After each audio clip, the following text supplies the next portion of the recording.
From New York City, the epicenter of the pandemic, this is Democracy Now! There are people who, in this degree of isolation, are going to escalate into depression. Some of those people will commit suicide because people commit suicide in desperate times and under desperate circumstances. That means that effectively we'll have people dying of COVID who don't even have it. Is the coronavirus pandemic generating a mental illness crisis? Millions face isolation, poverty, and anxiety. We'll speak with psychology professor and author Andrew Solomon as the United Nations calls on governments to put mental health front and center in its response to the crisis. We have, for example, some surveys that were done nationally in a few countries showing an increase of prevalence of distress of 35% of the population surveyed in China, 60% in Iran, 45% in the U.S. Then we look at the effect of the pandemic on families when loved ones are forced to battle COVID alone. Palliative care teams are a scarce resource, just like ventilators. And there is a tremendous growth in recognition of the urgency of treating human suffering and communicating effectively with patients and families. We'll speak with renowned palliative care specialist, Dr. Diane Meyer. All that and more coming up.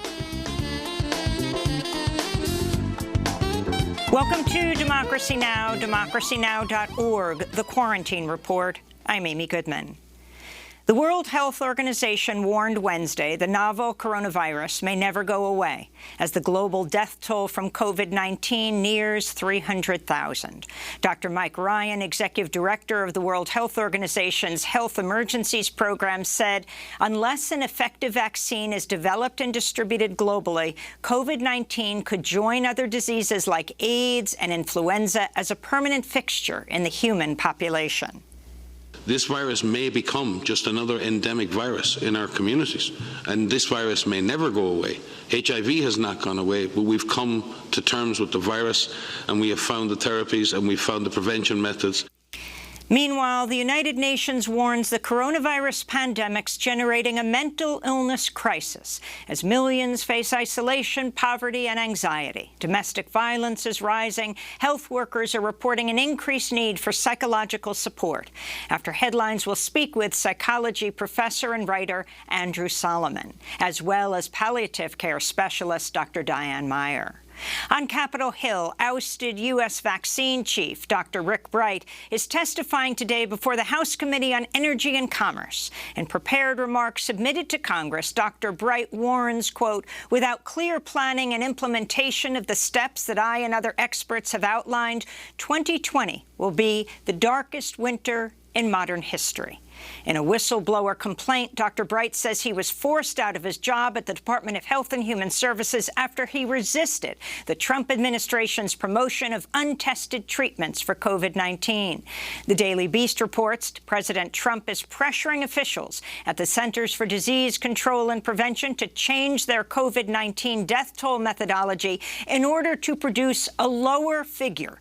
Trump's push directly contradicts the views of Trump's top infectious disease expert, Dr. Anthony Fauci, who told Congress Tuesday the death toll is likely higher than an official tally kept by Johns Hopkins researchers, now at more than 84,000 U.S. deaths. Most of us feel that the number of deaths are likely higher than that number.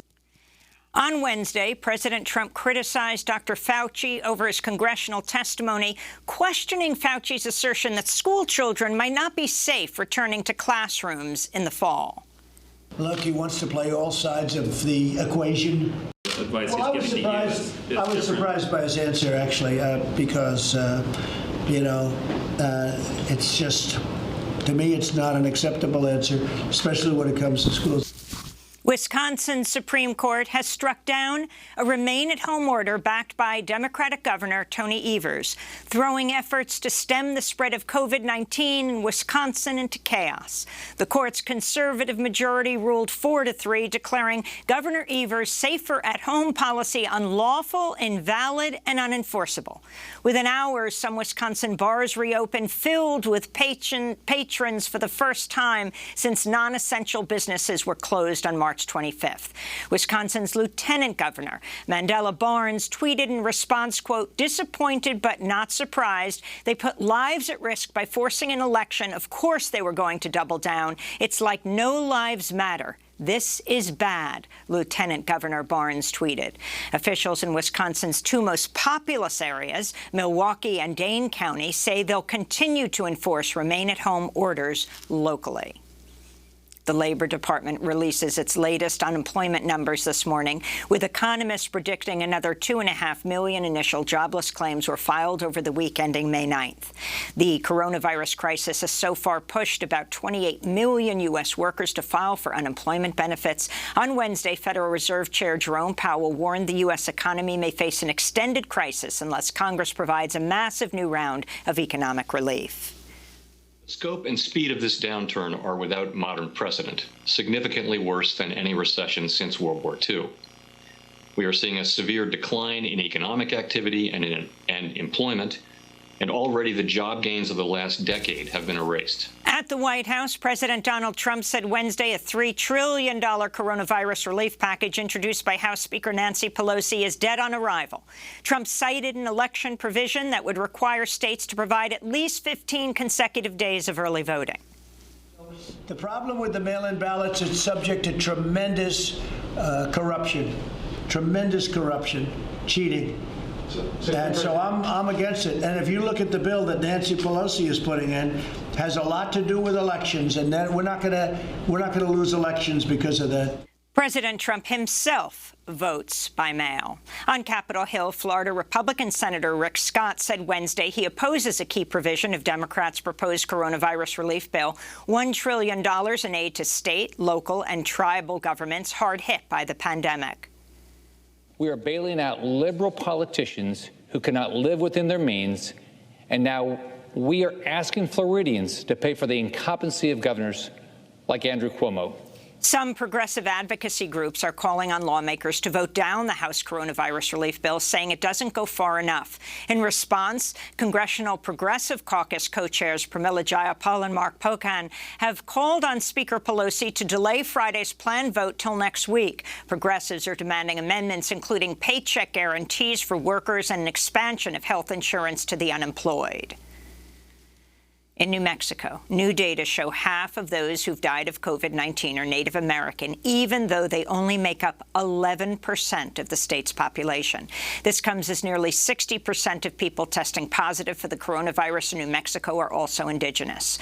In New Orleans, sanitation workers are entering their second week of strike, demanding better working conditions, daily personal protective equipment such as gloves and face masks, raising wages from $10 to $15 per hour, and providing a weekly hazard pay of $150.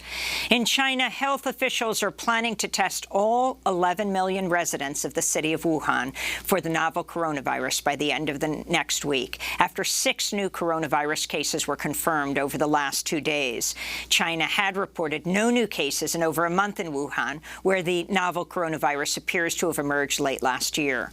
In New Zealand, authorities have reopened shopping malls, restaurants, movie theaters, gyms, and hair salons after reporting no new cases of coronavirus for the last 2 days. New Zealand's early and aggressive action appears to have not just contained the virus, but eliminated it from the island nation of 5 million people, where just 21 people have died of COVID-19.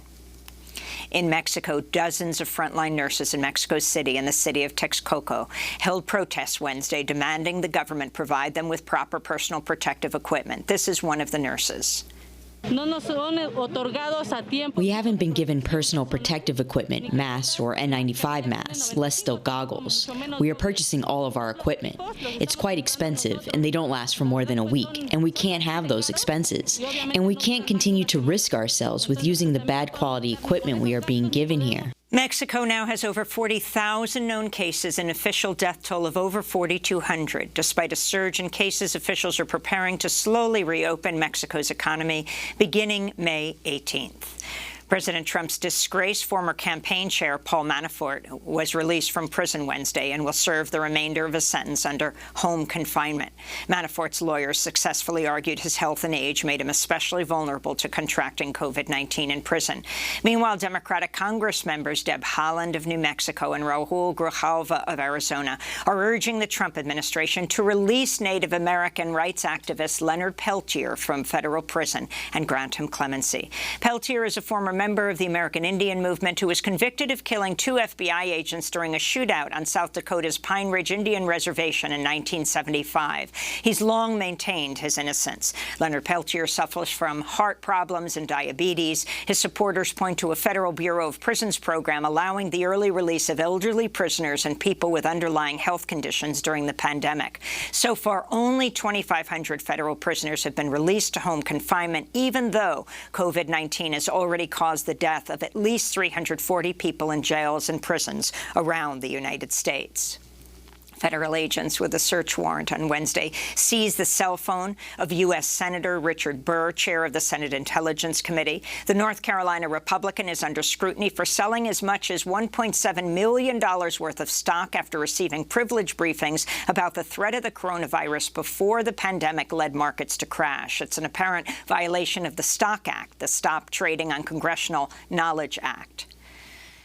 Yahoo News reports the Justice Department has accidentally disclosed the name of a Saudi diplomat suspected of helping 2 al-Qaeda 9/11 hijackers. The identity of Musaid Ahmed al-Jarrah was revealed in a declaration by a senior FBI official in response to a lawsuit filed by survivors and families of 9/11 victims who accused Saudi Arabia's government of involvement in the attacks.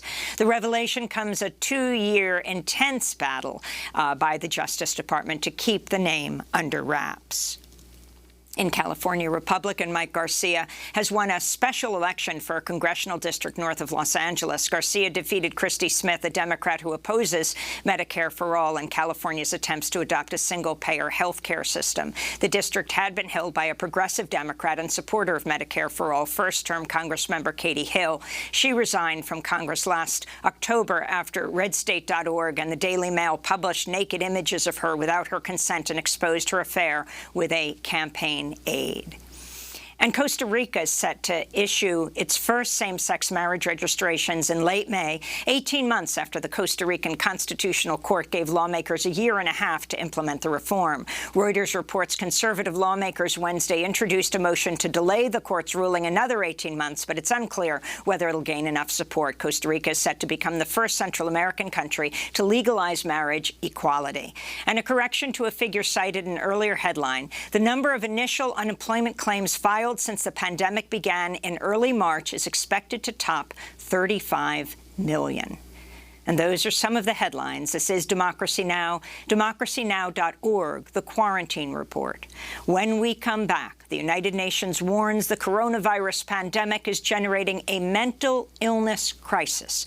We'll speak with psychology professor and author Andrew Solomon and with renowned palliative care specialist Diane Meyer about, well, what happens when patients die in the hospital and their family members cannot be there to say goodbye. Stay with us.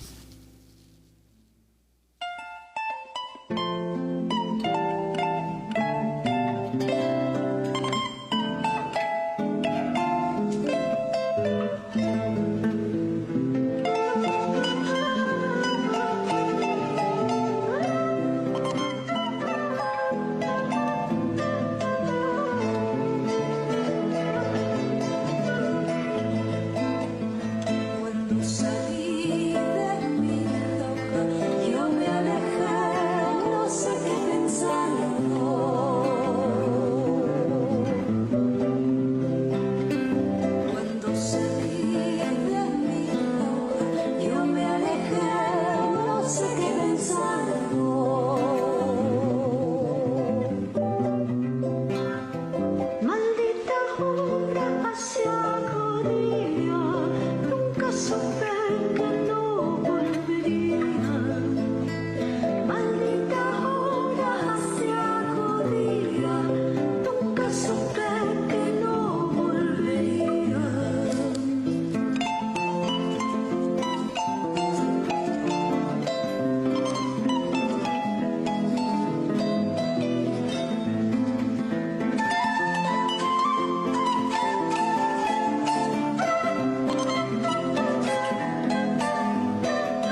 Yaqui, Peruvian brothers and sisters singing a song about the 486th anniversary of their village in Peru.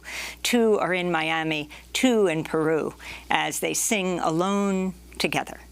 This is Democracy Now!, democracynow.org, the Quarantine Report. I'm Amy Goodman in New York City, the epicenter of the pandemic, along with my co-host Nermeen Sheikh, who is joining us from her home to prevent community spread, also here in New York City. Hi, Nermeen. Good morning, Amy, and welcome to our listeners and viewers around the country and around the world. Well, today the United Nations warned that the coronavirus pandemic is generating a mental illness crisis as millions face isolation, poverty, and anxiety. Domestic violence is rising. Health workers are reporting an increased need for psychological support. The director of the World Health Organization's Mental Health Department, Devorah Kestel, pushed for governments to put the issue front and center in their response to the crisis. We have seen in the past that similar cases of economic crisis have increased the number of people with mental health issues, leading to high rates of suicide, for example, due to the mental health condition or the substance abuse, for example. We have, for example, some surveys that were done nationally in a few countries showing an increase of prevalence of distress of 35% of the population surveyed in China, 60% in Iran, 45% in the U.S. There are some surveys that were done in Canada where 47% of healthcare workers reported need for psychological support. 47%, it's almost half of them. In China, we have different figures for depression, 50%, anxiety, 45%, insomnia, 34%. Pakistan also 42% to 26% of different distress. So the numbers are there, and these are just preliminary, we know. Here in the United States, tens of millions of Americans say the coronavirus is harming their mental health, with more than a quarter of Americans polled by the Kaiser Family Foundation reporting a, quote, major impact. A federal emergency hotline for people in emotional distress registered a more than 1,000% increase in April compared with the same time last year. Calls to suicide hotlines are massively up. Well, for more on the psychological effects of the pandemic and the isolation and economic crisis resulting from the global lockdown, we're joined by Andrew Solomon, professor of clinical medical psychology at Columbia University, an award-winning author of several books on mental illness, including his widely acclaimed memoir, The Noonday Demon, An Atlas of Depression. His best-selling book, Far from the Tree, Parents, Children, and the Search for Identity, was awarded the National Book Critics Circle Award for Nonfiction. He wrote a recent piece in the New York Times headlined, When the Pandemic Leaves Us Alone, Anxious, and Depressed, and a story for The Guardian. For those of us with depression, coronavirus is a double crisis. Andrew Solomon, welcome to Democracy Now! It's great to have you with us. If you could start off by talking about this double crisis that people are experiencing, not only in the United States, but around the world. Well, it's a pleasure to be here, and listening to the headlines as you read them earlier, it would be difficult not to be in crisis of one kind or another.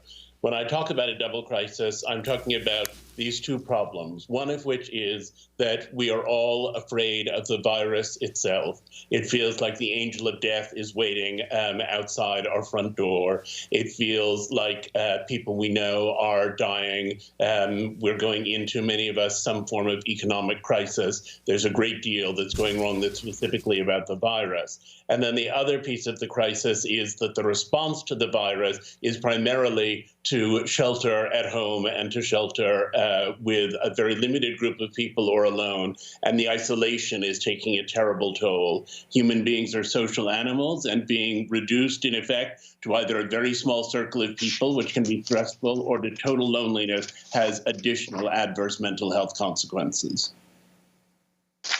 Andrew Solomon, could you also talk about, you've mentioned the fact that as this mental health crisis unfolds in the U.S., there are certain people who are less likely to access care, poor communities across the U.S. Could you explain why that is? And this is happening as many local community mental health centers are facing many financial pressures, as a result of which they're cutting programs to help people in their communities. Absolutely. In general, people who are less economically privileged are less likely to have their mental health problems diagnosed or treated. Less likely to have them diagnosed because the basis for diagnosing depression is often that you feel really terrible despite having quite a pleasant life. And if you have a very actively unpleasant life and you feel terrible all the time, you're unlikely to recognize that the way you feel may be the result of or a symptom of mental illness, and instead you'll think it's merely commensurate with your circumstances.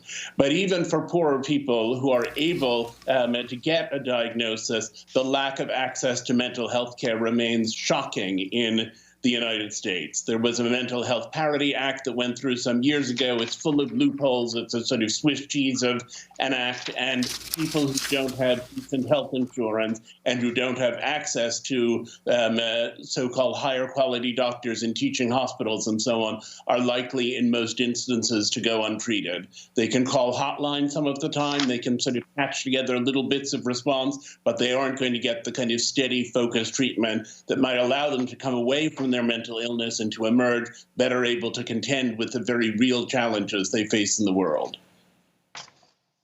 And Andrew, could you talk about, in this context, the effects of the economic crisis on mental health? During the 2008 financial crisis, a study found that for every percentage point increase in the unemployment rate, there was about a 1.6% increase in the suicide rate. And now we're looking at tens of millions, almost 30 million people unemployed in the U.S., a place, incidentally, which has very high rates of suicide already. I mean, rates around the world have generally been coming down, but in the U.S., they've steadily been increasing since 1999. Yes, the rate of suicide is shocking, and it remains shockingly high in the United States. In terms of the financial crisis, you know, it's difficult to be dealing with the two primary components that affect everyone, which are fear of getting sick or of losing people you love, and the problem of negotiating isolation. But when you add to those two already existing difficulties, financial collapse and ruin, you're in a really desperate place. And there are obviously huge numbers of people who have no idea whether they're going to be able to feed themselves over a longer-term period of time. You know, the jobs that have been lost are not all going to return the minute that the economy reopens. And the economy reopening is going to be a very bumpy and problematic process. You talked about it a bit in the headlines today. So you have a huge number of people who are facing not only the kind of fantastical concerns of the virus itself, and not only loss, but who are also looking at being deprived and possibly having lives in which they'll never be able to afford anything again. And of course, we don't have a safety net in the United States. And that's part of why the financial crisis generated so much trouble and such high rates of depression and even of suicide. And I should say in relation to suicide that there is a tendency to think that physical health is the urgent problem right now and that mental health is a sort of luxury.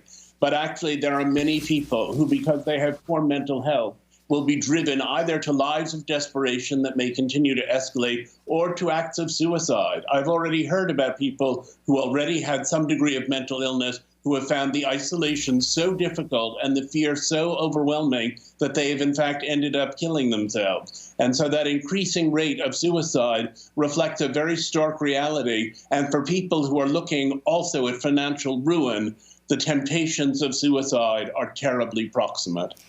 Andrew, you write, when everyone else is experiencing depression and anxiety, real clinical mental illness can get erased.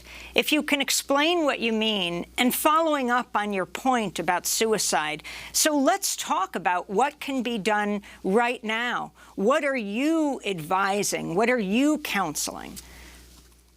Well, I would say that there are essentially four responses to the current situation. Some people are very emotionally robust and seem to be able to handle it relatively gracefully.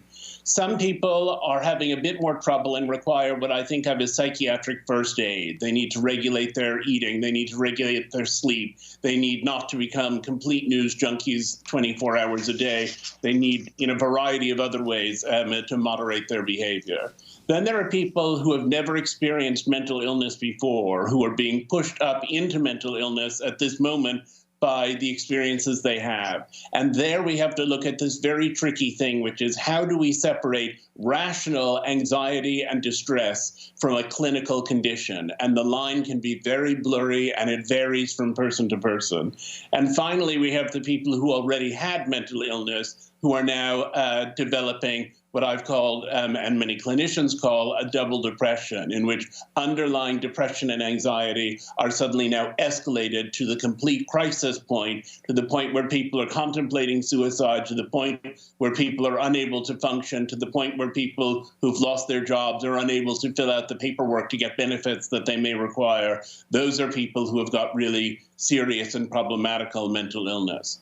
In terms of advice, the best advice is that depression is, on the one hand, a terrible and overwhelming problem, and on the other hand, quite a treatable problem. So if you're able to access mental health care, you should do it, and you should understand that it isn't a failure, and it doesn't mean that you've collapsed unduly, and it doesn't mean you can't deal with stress as other people can deal with.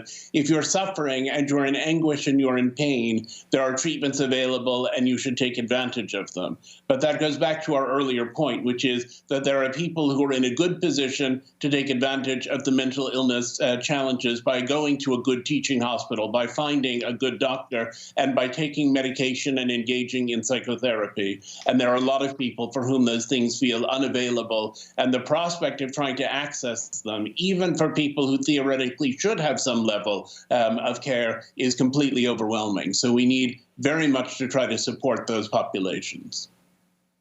And Andrew Solomon, one of the reasons that people don't access mental health care even when they need it is that there's still an enormous stigma attached to mental illness. I mean, you mentioned earlier that mental health care is viewed as a luxury, and physical health is privileged over mental health, despite the obviously often lethal effects of mental illness. So could you talk about that, the stigma attached to mental illness? And also, in fact, some healthcare clinicians have said that this pandemic, because it's producing such widespread mental suffering, may actually reduce the stigma attached to mental illness. And your response? Well, if we reduce the stigma attached to mental illness, that will be the elusive silver lining in the hideous cloud we find ourselves in right now. And I'm very hopeful that that may happen. I mean, the statistics that you read out at the beginning, that some 40% of Americans are now reporting mental health complaints, I think is indicative. If 40% of Americans are experiencing this, it's difficult for it to remain stigmatized in the way that it did when it was a lower percentage. But the percentage has always been higher than people believe. And I've sometimes called depression the family secret that everybody has.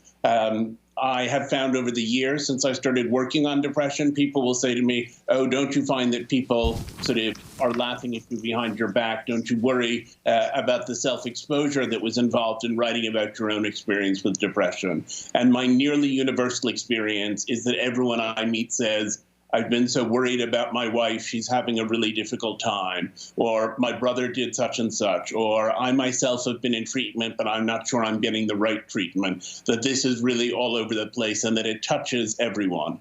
Now it touches more than everyone. And in many countries, there have been real moves to respond to that. Even in China, which we don't think of as progressive on mental health issues, when the virus surfaced in Wuhan, the government moved enormous numbers of mental health professionals to Wuhan to try to help people get through that trial and that trauma. In the United States, we kept focusing on school closures and on all of these other things that are terribly important, but without giving any federal attention whatsoever to the mental health crisis. And so I think that reinforces the stigma. I think if we had a president who was able to stand up and say, this is affecting almost everyone one way or another, directly or indirectly, it's an absolute crisis, it requires attention and response, that the stigma would evaporate relatively rapidly because of the sheer population numbers. As long as the government continues to ignore this problem, even though some state governments are responding to it, I think that the stigma remains and that people have a sense of failure. But I often say to people, in the first place, you should get treatment because if you don't, your condition might escalate and you might end up killing yourself.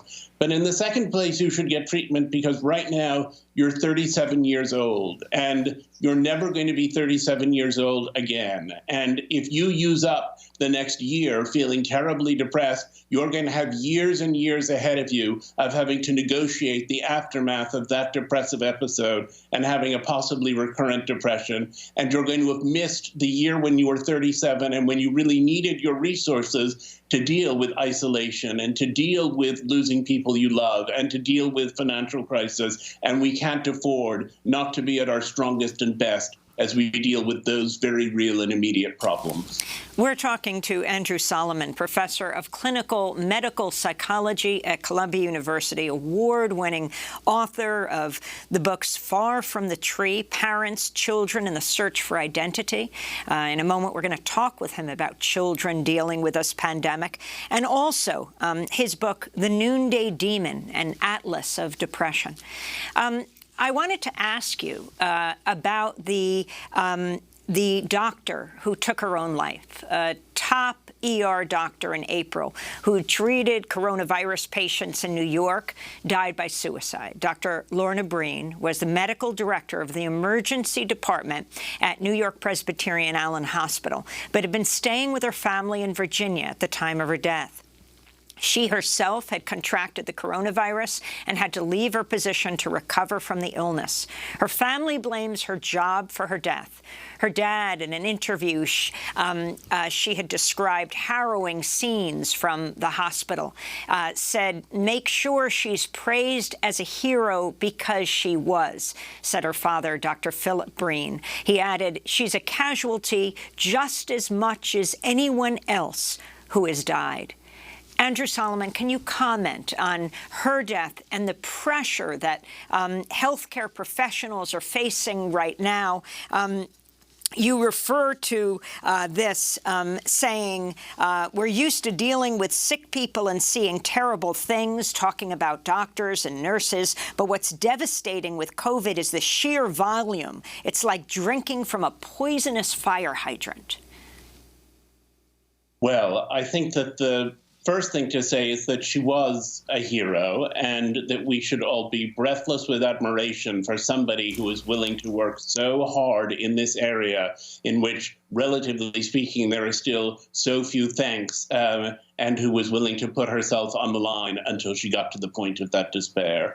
But obviously the despair itself is catastrophic and terrifying. I mean, mental health professionals are under pressure. Physical health professionals are actually seeing people die. People become doctors by and large because they want to help people and make them better. And here come these vast numbers of people for whom we can do virtually nothing. And instead of being able to help them and make them better, there's a sort of vague effort to do some kind of palliative care as you watch them die in front of you and then pack them into big refrigerated trucks. The stress of it is enormous. I would emphasize that there's also a lot of stress for people like grocery store workers.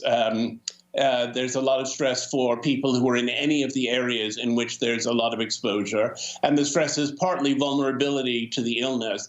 And then I would add another layer, which we haven't talked about so far, which is that we don't really understand very well the full functioning of the coronavirus. There are people who have been dying of strokes that appear to be related to coronavirus. I would suggest that it's possible that it also can have an effect, at least in some people, on mental health by having a direct organic effect on the brain. It's very nice that everyone opens their windows and bangs pots and pans in appreciation of healthcare workers in New York and in many other cities scattered around the country. It's important that those people be acknowledged, but acknowledging them doesn't take away from the desperation that you feel having something that's so widespread and so untreatable. Andrew, many people have said that, warned that just like hospitals were completely overwhelmed at the start of this pandemic, the mental health industry will also be overwhelmed by the imminent mental health crisis. So could you talk about the levels of care different communities in the U.S. can access, and what some of the difficulties are with accessing mental health care, even for those who want to seek it, who have insurance, who are in places where mental health care is readily accessible, but still they're not able to afford it or get to it? Well, there are so many layers to the problem of mental health care in the United States that existed before we got to this pandemic. And now, of course, they're all looking even worse. We don't have enough people in the field of mental health care. The people who are in the field of mental health care often deal with insurance that essentially requires that they see 5 or 6 patients an hour.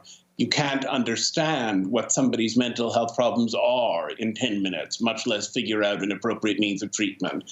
There are a lot of people who come in saying that they have a mental health complaint. They're given medication and sent home with it without any further conversation. If the reason that your mental health has escalated to this point is because of anxiety about being locked in, and is because of loneliness, and is because of fear of the illness, and is for all of those other reasons, you need to be able to interact and exchange points of view about them and have someone who can sort out for you what constitutes a neurotic response and what constitutes serious mental illness and what constitutes a reasonable response to exactly what's going on. So it's partly that we don't have enough people in the field. It's partly that it's difficult to access the people in the field, even if you're in a position in which your insurance covers it. It's also that you have to be able to self-diagnose and be willing, despite the stigma that we talked about a moment ago, to go in and say, I have a serious mental health problem and I want to figure out how I can get better. And making that assertion is already very difficult. And of course, there are all of the people who, even if they could make that assertion because of insurance problems and unemployment and so on, aren't able to access mental health care at all.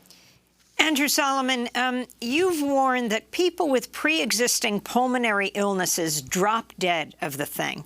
People with previously existing mood disorders will die of it too, if mostly in a slower and less obvious way. If you could address this and also your own experience, which you so painfully, honestly, authentically deal with in so much of your writing, your own experiences with depression. Well, people dropping dead of it are all of the people who are dying because they end up committing suicide, like the brave doctor we just spoke about. The people who are dying because when you're depressed, your immune system is depressed as well, and people become more physically vulnerable to the virus. The people who are dying because when you have severe depression, your ability to take care of yourself dwindles, and people end up being careless and going out without a mask and standing too close to other people, and so on and so forth. The people who develop touch deprivation, in which the absence of physical contact with other human beings pushes them over the edge and leads them into damaging behavior. So there are many, many ways in which this mental health problem becomes a serious one that can lead to destroyed lives and even to people dying of the virus who don't even have it.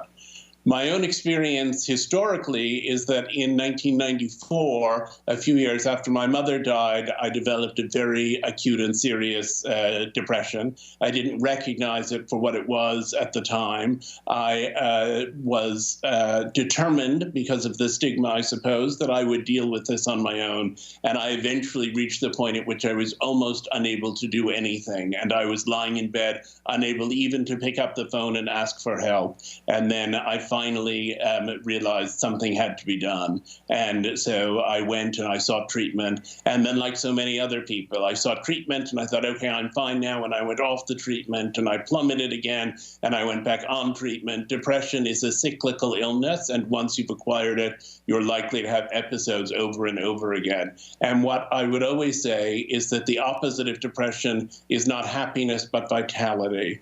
And it was vitality that I lost in those moments. It wasn't that I felt sad all the time, though I did feel sad for a variety of reasons. It was that I no longer had the basic energy to go about the business of my life. I didn't feel like I could get up, like I could cope with things, like I could go out, like I could talk to people. I found myself withdrawing more and more and more into the painful solitude of my own disturbed mind. And that tends to be what happens in depression. And in this crisis, I think a lot of people start off having rational, reasonable fear and distress about what's going on. And then it gets to the point where they are paralyzed and they aren't making themselves meals, and they either do nothing but sleep or they can't sleep at all. They do nothing but eat or they can't eat at all. They can't bear the idea of exercise. They stop the even limited means of communication we have by phone or by Zoom or by whatever people are using,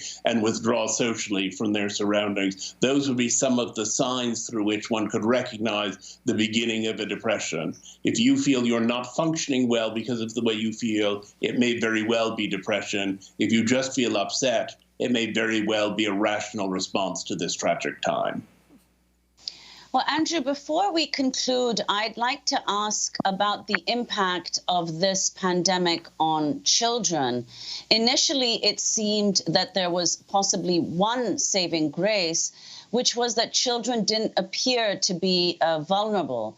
But that, of course, has changed with the recent deaths of 3 young children right here in New York. So could you talk, apart from the illness itself, what are the broader effects of the pandemic and the resulting lockdown, isolation, etc., on children of different ages? The effect on children is enormous. My husband and I have a son who's 11, who's here with us in our quarantine that we're living in. And I'm very much struck by the fact that the continuity of my friendships or of my husband's lies to a large extent in verbal communication. And so if we're able to see and talk to our friends on Zoom and elsewhere, we can more or less feel that we're keeping in touch. The fabric of children's friendships is in doing things together.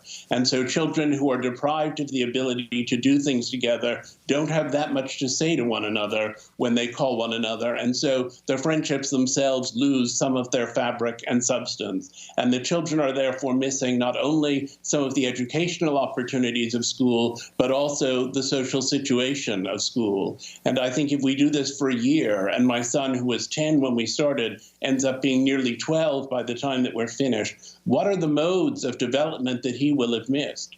Now, in addition to that, children are not stupid, and they can understand that this situation is unnatural and bizarre. Some children are able to put a good face on it. Some children aren't. It's an enormous stress on them to recognize this. And the biggest stress on the children often is the condition of their parents. There was an experiment done, a study done some years ago, in which a researcher named Myrna Weissman tried to determine what the best way was to treat childhood depression. And after trying 15 different things in a very large controlled study, the thing that was most effective in helping children was to treat their mothers. And so the mental illness of parents bleeds over into the mental illness of children. Even just the stress and distress of parents bleeds over into the condition of children. And now with this news that the disease may in fact be fatal for children or may make them very, very sick, contrary to what we previously heard, we have to isolate our children more, and we have to take more precautions, and we're less likely to get back to school and less likely to go back to anything like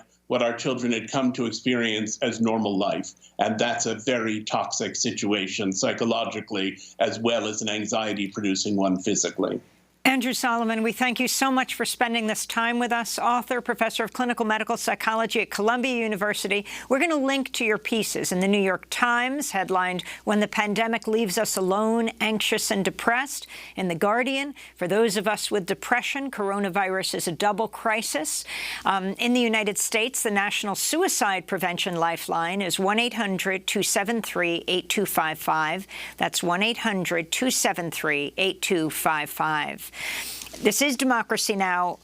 This breaking news, the unemployment figures are out. Nearly 3 million U.S. workers applied for unemployment last week, with more than 36 million total applications in 2 months. And that's an underestimate of the numbers of those who are unemployed. When we come back, we look at the tremendous emotional toll the coronavirus is taking on families when loved ones are forced to battle COVID alone in hospitals or at home. Stay with us.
By U.S. Girls. This is Democracy Now!, democracynow.org, The Quarantine Report. I'm Amy Goodman with Nermeen Sheikh. We're broadcasting from the epicenter of the pandemic.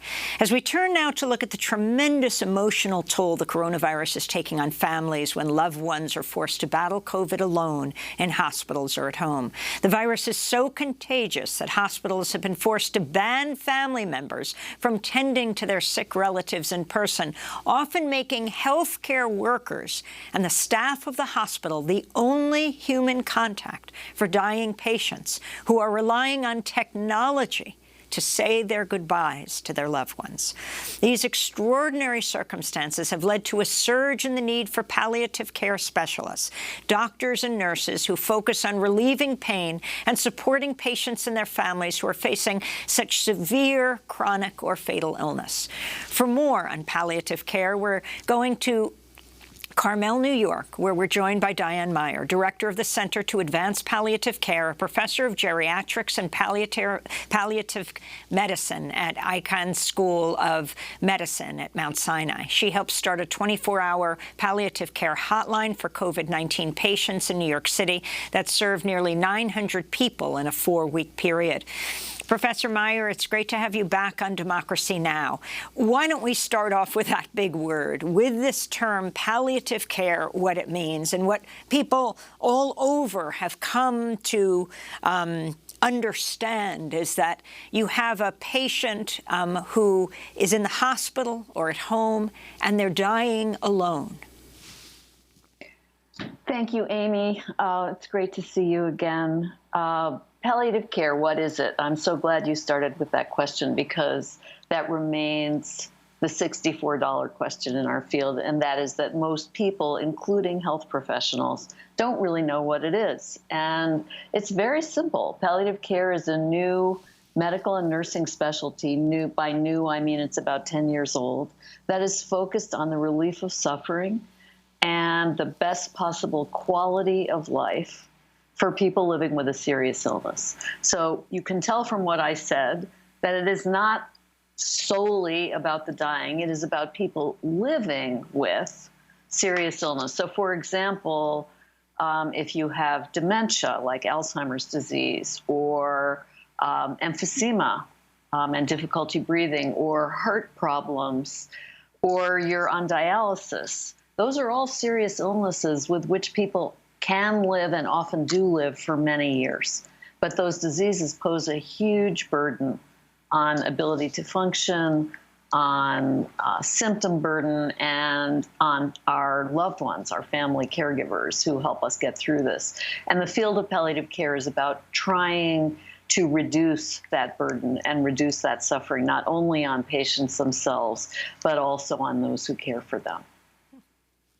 Dr. Meyer, could you talk about what the effect of this virus has been on palliative care and end-of-life care? So this virus has had an enormous impact on the field of palliative care in two main ways. The first is that it is obvious to everyone, our fellow health professionals as well as members of the general public, that there is a great deal of suffering associated with this virus. And not just, as Andrew Solomon said, anxiety, fear, depression, but also physical suffering like shortness of breath, profound fatigue, recurrent very high fevers and the symptoms that go along with that. And if you get to the hospital, if you're sick enough to need the hospital, are having enough breathing difficulty that it's a possibility that you will need to be on a breathing machine, once you set foot in the hospital or are wheeled into the hospital, your family is sent home. And they are sent home because we're not allowing any visitors in the hospital. And part of that is to try to reduce risk to those visitors, since we have so many COVID-positive patients in the hospital. And part of it is to reduce risk to people working in the hospital of asymptomatic family members coming in who are carrying the virus but don't know it because they still feel okay. So under normal circumstances of serious illness, the one thing we can rely on, the one thing that is the silver lining of the experience is our relationship with our family and our other loved ones, is the human connection that grows and strengthens in a period of serious illness.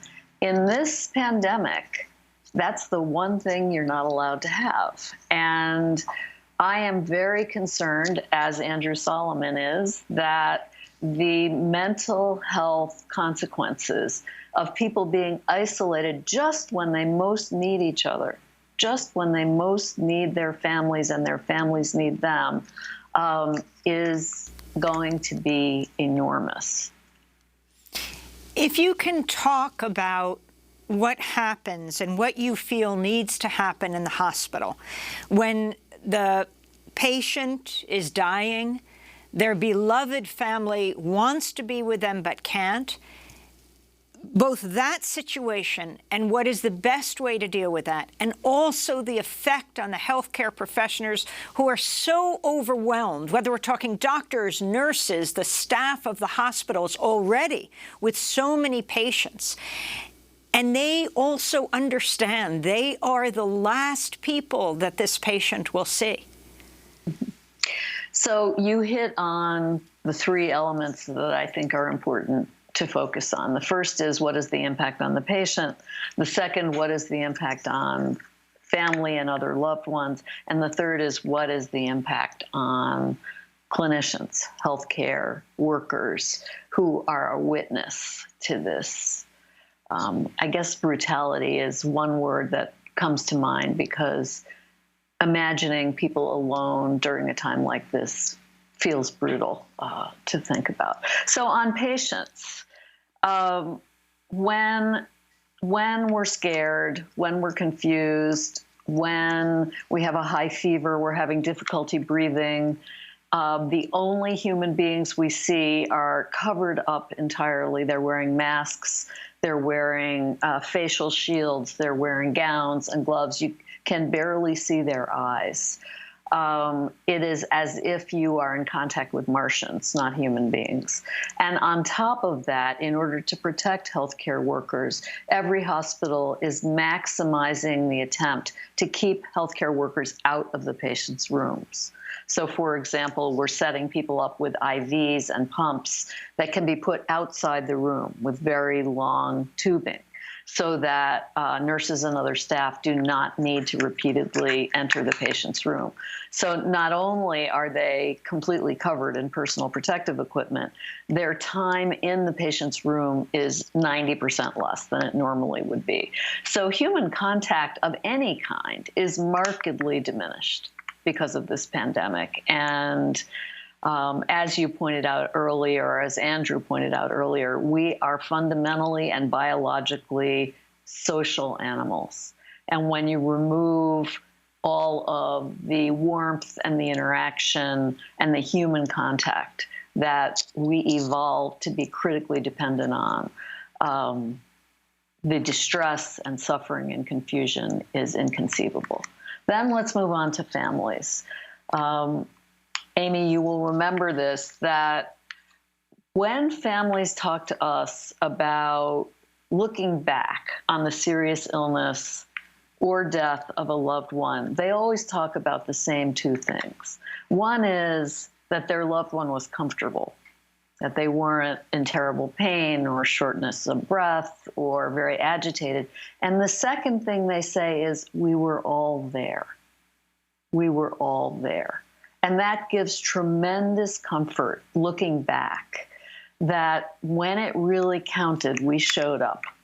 We showed up for the people we love most. We were there. We left our jobs. We flew across the country. We were there. And families can't do that anymore. And I think the level of grief and bereavement and the difficulty overcoming that when families can't say, we were there. He was really comfortable and peaceful. We were all there. It's never happened before, at least not in recent history. And I think it will lead to an enormous level of complicated grief and bereavement, feelings of shame, feelings of guilt, feelings like I should have, even though there was nothing anyone could do. You can't visit the hospital when you're not allowed to visit the hospital.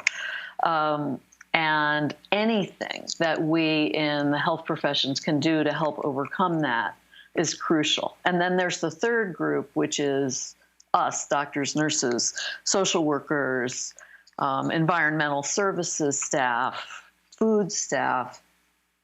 We are witness to this isolation and this kind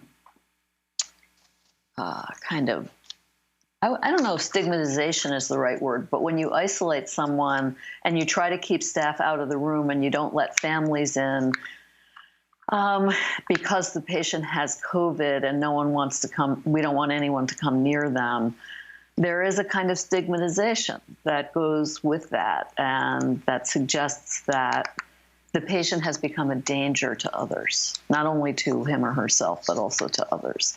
And that dehumanizes the patient. And so I'm very concerned about how the normal instincts of doctors and nurses and social workers and everyone who works in the healthcare system, which is to care and show human support and warmth and to smile and to joke around and to remind the patient that he or she is still part of the human family, all of those have gone away. So that brings me to, what can we do? We have 20 seconds. Oh, okay. Well, we'll have to talk about that another time, but there's a lot that we can do. Well, why don't we say there will be a post show right now, and we will post it online at democracynow.org. People can go right to it. We want to thank Dr. Diane Meyer, Director of the Center for Advanced Palliative Care and Professor of Geriatrics and Palliative Medicine at the Icahn School of Medicine at Mount Sinai. And a very happy landmark birthday to our colleague, Erin Dooley. That does it for our show. Democracy Now! Is working with as few people on site as possible. The majority of our amazing team is working from home. Democracy Now! Is produced with Renee Feltz, Mike Burke, Dina Guzder, Libby Rainey, Nermeen Sheikh, Harla Wills, Tammy Warrenoff, Tarina Nadura, Sam Alkoff, Tamer Studio, John Hamilton, Robbie Karen. Special thanks to Julie Crosby. I'm Amy Goodman with Nermeen Sheikh. Thanks for joining us.